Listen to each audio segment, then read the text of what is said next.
Giovedì 4 giugno, San Quirino Vescovo. È il 155esimo giorno dall'inizio dell'anno, ne mancano 210 al termine. Il sole sorge alle 5:24 e tramonta alle 20:54. L'anno si leva a mezzanotte e tramonta alle 8:26.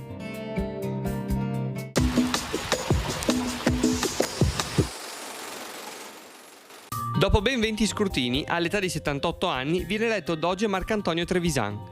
Il ritardo e l'incertezza sulla sua elezione erano dovute alla sua ben nota bontà d'animo e innocenza, venendo quindi ritenuto inadatto a ricoprire la massima carica della Repubblica in quei tempi difficili.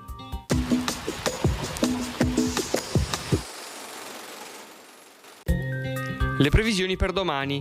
Nella notte, fino a parte della mattinata, in prevalenza nuvoloso o molto nuvoloso, con precipitazioni diffuse su zone montane, pedemontane e settentrionali, altrove sparse. In seguito, irregolarmente nuvoloso, con schiarite e precipitazioni generalmente assenti o al più locali in pianura, in possibile ripresa sulle zone montane nel pomeriggio.